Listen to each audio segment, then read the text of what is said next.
अचानक से पेट्रोल और डीजल के दाम 3 रुपए प्रति लीटर बढ़ गए और हमें लगता है खैर दुनिया भर में एनर्जी क्राइसिस चल रहा है, अंतर्राष्ट्रीय युद्ध हो रहे हैं, तो इसका असर हम पर तो पड़ेगा ही ना। एक आम धारणा यही बनाई जाती है कि हमारा ये आर्थिक दर्द बाहरी दुनिया की देन है। लेकिन क्या सच में ऐसा है? आज इस आर्थिक विश्लेषण में हम उस आर्थिक आइसबर्ग की नीचे छुपे सच को समझने की कोशिश करेंगे, जो शायद ऊपर से दिखने वाले इन ग्लोबल संकटों से कहीं ज्यादा गहरा और कहीं ज्यादा खतरनाक है। इस इंडिपेंडेंट फाइनेंशियल एनालिसिस की सबसे चौंकाने वाली बात एक विश्लेषक का ये सीधा और साफ कथन है। ध्यान से सुनिए। उन्होंने कहा कि हमारी अर्थव्यवस्था के लिए दिक्कतें ईरान या अमेरिका से नहीं आ रही हैं, वो दिल्ली में शुरू हुई थीं। ये एक बहुत ही बड़ा स्टेटमेंट है। इसका असली मतलब ये है कि आज हम जिन परेशानियों का सामना कर रहे हैं, उनकी असली जड़ कोई बाहरी युद्ध नहीं, बल्कि हमारी अपनी घरेलू संरचनात्मक यानी स्ट्रक्चरल कमजोरियां हैं, वो फ्लॉज जिन्हें शायद लंबे समय से नजरअंदाज किया गया है। अब वापस उस 3 रुपए के आंकड़े पर आते हैं। ये सिर्फ एक नंबर नहीं है, ये वो चोट है जो हर आम इंसान की जेब पर लग रही है। सोचिए, जब तेल के दाम बढ़ते हैं तो सिर्फ गाड़ी का टैंक फुल कराना महंगा नहीं होता, हर एक चीज जो ट्रक्स और ट्रांसपोर्ट से आप तक पहुंचती है महंगी हो जाती है। महंगाई एकदम से बढ़ने लगती है और इसका असर इतना बड़ा है कि अंतर्राष्ट्रीय रेटिंग एजेंसीज ने अभी से इन बढ़ती एनर्जी कॉस्ट्स के चलते हमारे देश के जीडीपी फोरकास्ट्स को ही कम करना शुरू कर दिया है। ये तो सिर्फ संकट की शुरुआत है। एक तरफ हमारा मैक्रो नैरेटिव है जो हमें बताता है कि हम दुनिया की छठी सबसे बड़ी अर्थव्यवस्था हैं। सुनने में बहुत गर्व महसूस होता है ना? लेकिन जब हम इसकी ज़मीनी हकीकत यानी माइक्रो रियलिटी को देखते हैं तो तस्वीर बिल्कुल उलट नजर आती है। पर कैपिटा जीडीपी यानी प्रति व्यक्ति आय के मामले में हम पड़ोसी देश बांग्लादेश से भी पीछे छूट चुके हैं। ये रियलिटी चेक हमें सोचने पर मजबूर करता है कि क्या देश की ये बड़ी बड़ी आर्थिक उपलब्धियां सच में आम इंसान की जिंदगी को बेहतर बना रही हैं या हम सिर्फ आंकड़ों के जाल में फंसे हैं। आइए इसकी एक सबसे बड़ी वजह को समझते हैं। जीडीपी में हमारी मैन्युफैक्चरिंग का हिस्सा 2013-14 में लगभग 16.7% था, जो आज घटकर सिर्फ 15.9% रह गया है। जरा सोचकर देखिए, एक ऐसी अर्थव्यवस्था जिसे बड़े बड़े कैंपेन्स के जरिए मैन्युफैक्चरिंग हब बनना था, वो लगातार डी इंडस्ट्रियलाइजेशन का शिकार हो रही है। और यहाँ सबसे बड़ा खतरा क्या है? जब मैन्युफैक्चरिंग नहीं बढ़ती तो देश में बड़े पैमाने पर नई नौकरियां पैदा नहीं होती। एक भारी युवा आबादी वाले देश के लिए इससे बड़ा संकट और क्या हो सकता है? नौकरियों के अलावा एक और चिंता का विषय है और वो है इनोवेशन। हमारा रिसर्च एंड डेवलपमेंट पर खर्चा जीडीपी का सिर्फ 0.6% पर अटका हुआ है। 0.6। आज जब पूरी दुनिया, खासकर चाइना, आर्टिफिशियल इंटेलिजेंस जैसी नई तकनीकों में लगातार आगे बढ़ रही है, नई चीजें इन्वेंट कर रही है, हम सिर्फ इन तकनीकों के कंज्यूमर बनकर रह जाने के खतरे में हैं। सीधी सी बात है, अगर हम आज इनोवेशन में इन्वेस्ट नहीं करेंगे तो कल दुनिया को नई तकनीक देंगे कैसे? अब इन मैक्रो आंकड़ों से थोड़ा बाहर निकलते हैं और इसके इंसानी पहलू को महसूस करते हैं। 2019 से लेकर आज तक आम सैलरीड क्लास की रियल वेजेस या तो वही की वही अटकी हैं या महंगाई बढ़ने की वजह से असल में कम हो गई हैं। आजकल फैक्ट्री वर्कर्स को सड़कों पर आना पड़ रहा है, किसी बड़ी राजनीतिक क्रांति के लिए नहीं, बल्कि सिर्फ इसलिए क्योंकि वो चाहते हैं कि उनकी सैलरी थोड़ी सी बढ़ जाए ताकि महंगाई के इस दौर में वो भूखे पेट ना सोएं। ये आज की सबसे कड़ी और जमीनी हकीकत है। और इस पूरी हकीकत का नतीजा क्या निकला है? सिर्फ 5.3%। जीडीपी के अनुपात में हमारी घरेलू बचत यानी जो पैसा आम परिवार सेव करते हैं, वो गिरकर पिछले 50 सालों के सबसे निचले स्तर पर आ चुका है। 50 साल! ये आंकड़ा वाकई में दिल दहलाने वाला है। लोग चाहकर भी पैसा बचा नहीं पा रहे हैं। बैंक डिपॉजिट्स में बचत तेजी से गिर रही है और लोग अपनी जमा पूंजी निकालने पर मजबूर हैं। आम परिवारों के पास अब किसी भी अचानक आने वाली मुसीबत के लिए कोई फाइनेंशियल सेफ्टी नेट बचा ही नहीं है। तो सबसे अहम सवाल ये है, लोग आखिर गुजारा कैसे कर रहे हैं? जवाब बहुत चौंकाने वाला है, उधार लेकर। जब आमदनी वहीं अटकी हो और बचत खत्म हो जाए तो इंसान जाएगा कहाँ?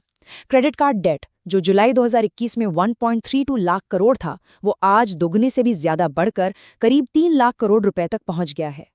ये एक बेहद खतरनाक विशिष्ट साइकिल है जहां आम परिवार सिर्फ अपने रोजमर्रा की बेसिक जरूरतों को पूरा करने के लिए उधार के एक भारी जाल में फंसते जा रहे हैं। और बात सिर्फ टोटल अमाउंट की नहीं है।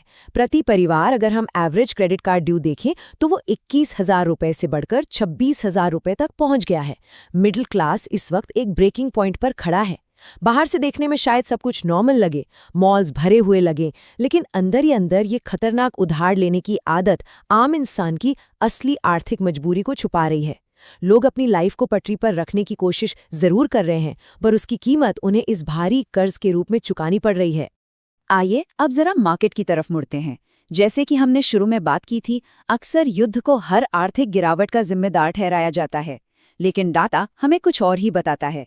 ध्यान दीजिए, जहां एक तरफ यूएस मार्केट्स इस वॉर और ग्लोबल कॉन्फ्लिक्ट के दौरान भी लगातार अपने ऑल टाइम हाई पर चल रहे हैं, वहीं हमारा सेंसेक्स इस साल 8% नीचे रहा है।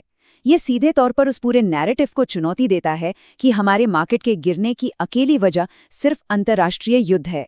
असली कारण हमारी अंदरूनी आर्थिक सुस्ती में छिपा है।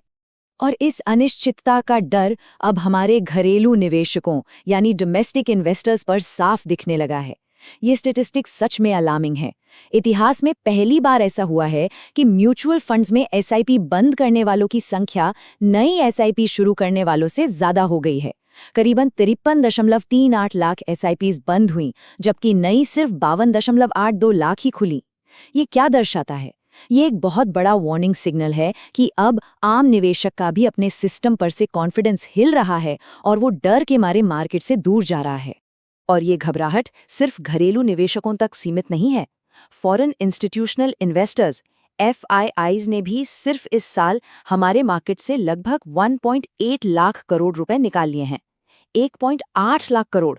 इसका असर ये हुआ है कि आज भारत में फॉरेन पोर्टफोलियो ओनरशिप पिछले 16 सालों में अपने सबसे निचले स्तर पर आ चुकी है।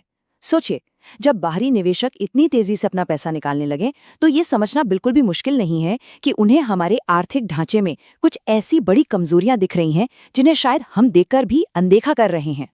अब आप सोच सकते हैं कि विदेशी निवेशक आखिर पैसा निकाल क्यों रहे हैं। इस विश्लेषण में इसे द वैल्यूएशन इल्यूजन कहा गया है। एक इल्यूजन। अगर यूएस डॉलर के टर्म्स में हिसाब लगाया जाए तो सितंबर 2021 से अब तक विदेशी निवेशकों को प्रैक्टिकली नेट जीरो रिटर्न मिला है। जी हाँ, जीरो।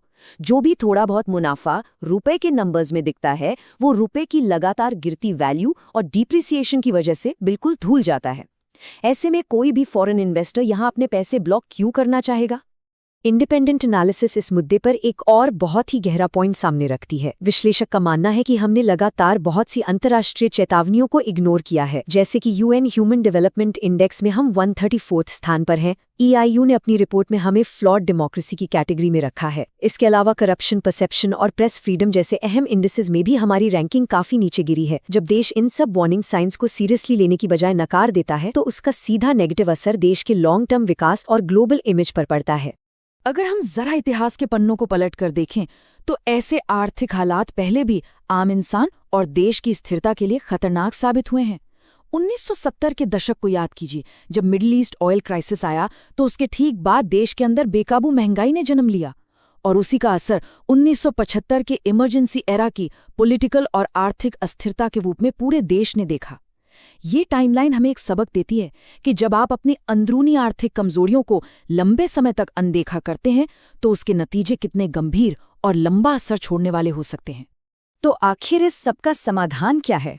एनालिस्ट ने इस पूरे संकट से निकलने के लिए एक क्लियरली डिफाइंड ट्रीटमेंट प्लान सुझाया है।